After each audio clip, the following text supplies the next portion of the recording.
what on earth am I going to do now? I don't know. I wrote myself into a hole. I knew the ending, but I did not know what to do beyond that point.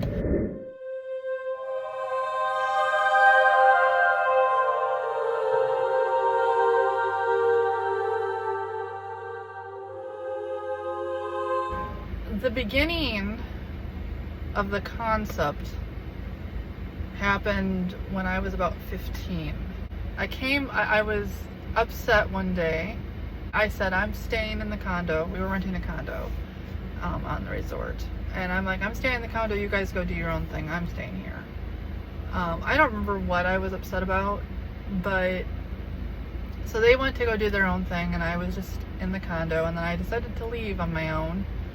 And I walked to the lake and found kind of a cliff to climb down on. And I stood kind of at the edge of the lake and just started daydreaming, because that was the thing I did. I don't know, there's something about being out in nature that it gives rise to inspiration, I guess. And there was a dock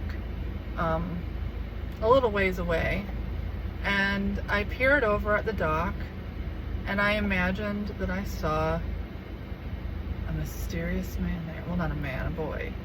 Someone closer to my age at the time. And he looked at me and then just kind of beckoned me to follow. I had a tendency to act out sometimes what I was imagining.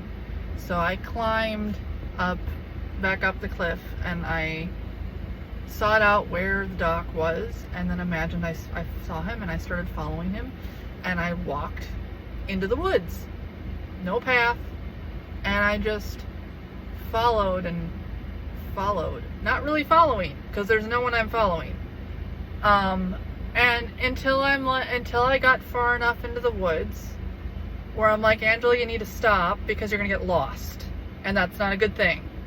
I turned around, found my way out of the woods, and as I walked back to the condo, I'm like, I need to think of a story for this. Like, who was this character that I imagined?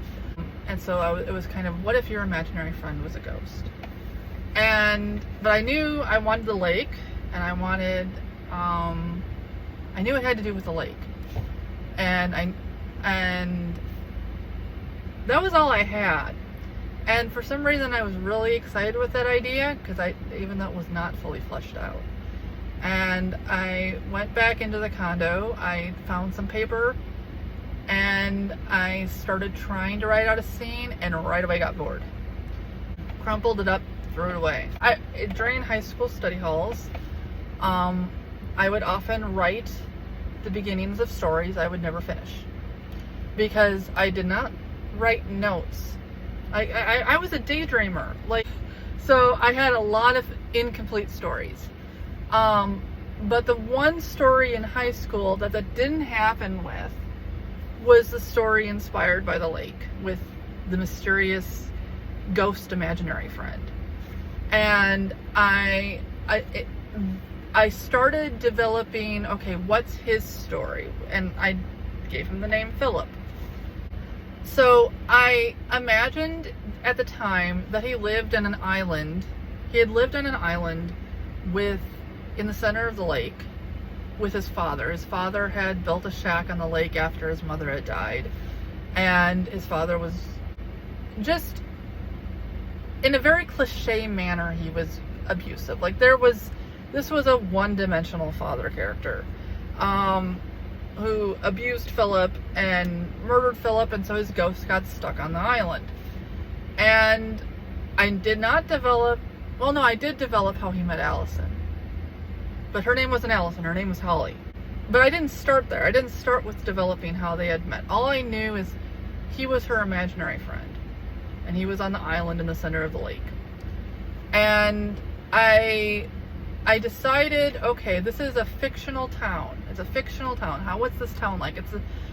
I had been vacationing at Lake Woods. I didn't want it to happen at Lake Woods. So I imagined a fictional town, something like Wisconsin Dells, which ironically is not far from Devil's Lake. but I didn't know Devil's Lake existed because my parents never took me there. I don't even think they knew it existed. I knew what happened at the end of their childhood story by the time Allison or Holly was 12, which I changed to 11. I knew I was writing this when I was 17 in high school. So at 17, I knew the surprise ending that still persists in the book. I knew that Allison had nearly drowned in the lake. Correction, Holly. And she had washed up on shore because at the time Philip didn't have some of his abilities, because I developed those later. So I didn't have him bringing her to shore. I had her washing up on the shore. I had been watching a made-for-TV movie. I think it was called Sweet Dreams. And it had a female character who had gone through a traumatic event, and it caused amnesia in her.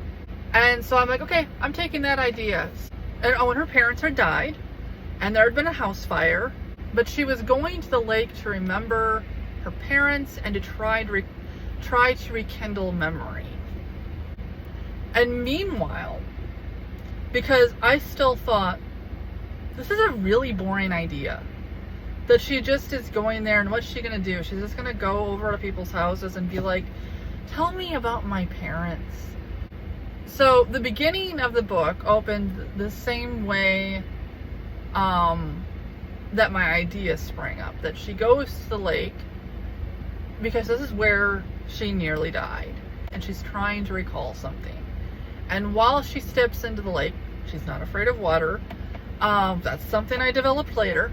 She goes to the lake, and like I saw the guy on the dock, she sees in the distance a mysterious guy. He wasn't standing on a dock, but they kind of have this moment of they're too far away to talk to each other, but she's intrigued by him. But then she doesn't follow him. She doesn't find him. Instead, she meets another guy who's like, the beach is closed, what are you doing here? So that's not in Devil's Lake. That's not in the book I finished. But I'm telling you the story of the original version that I didn't finish. Well, I guess I kind of finished it in my head, so maybe I'll tell you the whole story. To make it more entertaining, because Allison bored me, Holly bored me, which actually Holly bored lots of people, including a college professor, when I brought part of the draft to him. Holly was intensely boring.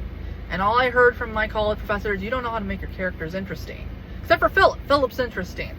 I'm like, why is he interesting? I don't know why he's interesting. But he interests me. But Holly was boring. So instead, I had a murder mystery, that there was a murderer there who was kidnapping these girls and killing them. Why? I don't know, because he's a serial killer, and that's what serial killers do, and that's all the thought process you need when you're a teenager to write a story. But meanwhile, I had this idea that everyone who dies in this area tragically, I think it was tragically, it might have been just everyone who dies, or maybe it was just an undeveloped idea that I didn't think logically through, but there was something about the area that trapped the ghosts there. And I didn't have like all the details, but I knew in the end Philip was going to rescue her from the serial killer. And the idea was the guy Allison sorry, I called her Allison. It doesn't matter. Holly, Allison, whatever her name is, the boring one.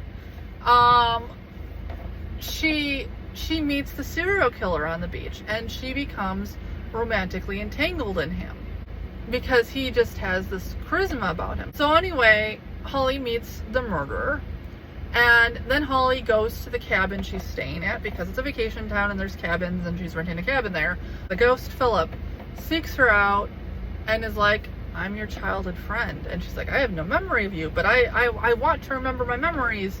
So I want to spend time with you because I want to remember you. So she's interacting with him, and she's going to like the old lady's house, looking at photos, and she's piecing together her past. I think I knew kind of where I was going with it, but what happened was what I did is I got to the point where Philip takes Holly,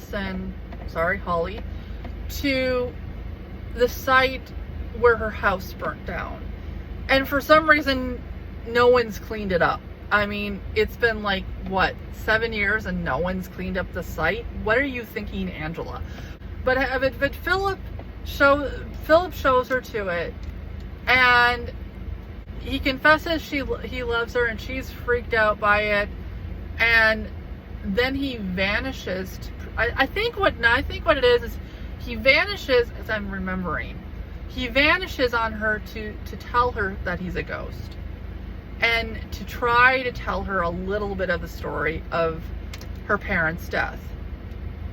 But the first part is he has to tell her he's a ghost. And she freaks out when he disappears, and that triggers a memory. So she basically faints and she falls into this memory. And so the memory is that I wrote was she is a 4-year-old child, and she's sick with the flu. I got rid of that part. But she's in her room, and Philip, who is just a ghost and not what I developed him into, is very upset. And I did have it that his emotions affect the weather. So he's seeking shelter from the rain caused by his distress. He sits he doesn't go in her closet like he does in the version I wrote later. He sits next to her bed, and she sees him, and he begs her, please don't scream. Like he but it's not even just that. He's afraid of her screaming. He's afraid of the consequence of her screaming, because he's like, please, I don't want to go back out in the rain. Please just let me be here. So she screams. He disappears. After her parents tuck her back into bed, this is what changes from the version I wrote then and the version I have now. She ends up feeling bad that she scared the ghost away, because all she can think about is he was scared. He was wet from the rain. Like, this is sad. And so she goes to her window thinking about him, and she sees the ghost. She sees Philip out in her backyard, and he's heading toward the woods. So she ends up leaving her house while she's sick, and she follows him into the woods, but can't find him until she eventually travels so far that she gets lost in the woods. And this is the stupid part. She nearly dies of her sickness, because I guess having the flu and being out in the rain at the same time is going to kill you. Philip finds her and rescues her from death, and somehow he just tells her to stay, and her soul stays.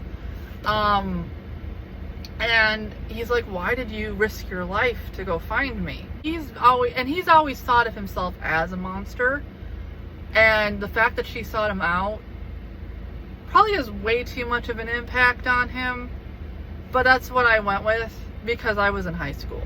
I finished that scene. I'm like, now I know where I'm going, and I knew that the serial killer, she wakes up, and for some reason, I guess Phillips brought her back to the cabin, so she's not even sure if what she saw was real. She's kind of just,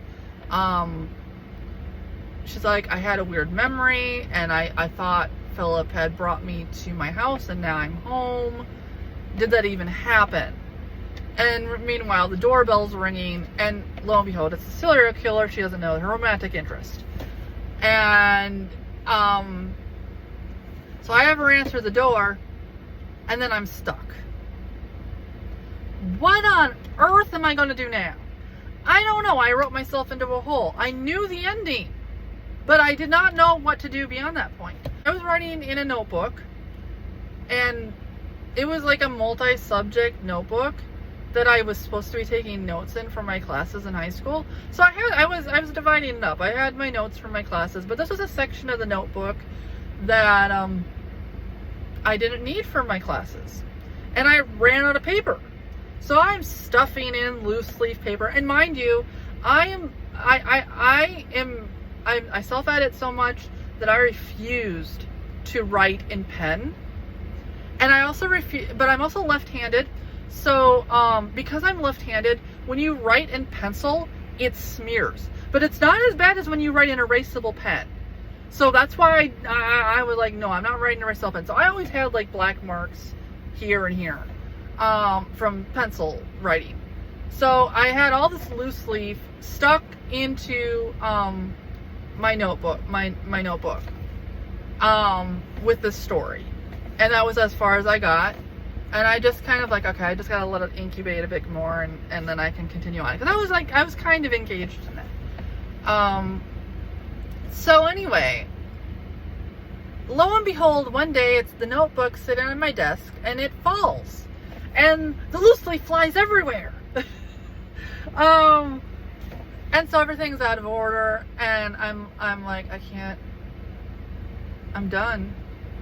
I have nothing to write. I can't put this in order. It's a mess. It's not typed out. It's all handwritten, and I'm stuck.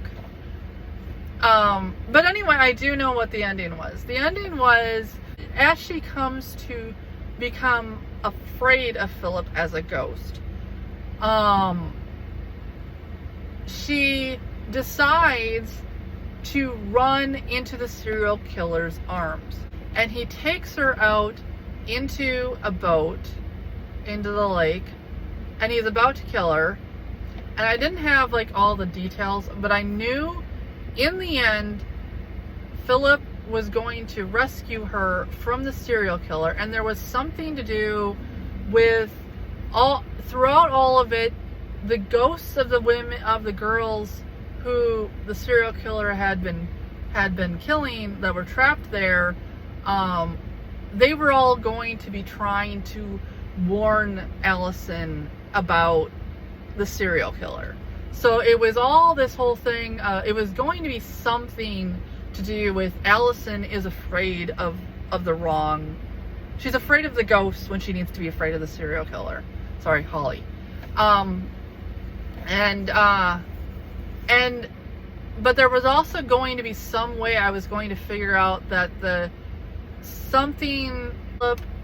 Philip's decision to rescue Holly in a manner that was selfless, because there was some level of possessiveness that he had that still was dangerous, but I don't remember exactly how I was going to do that.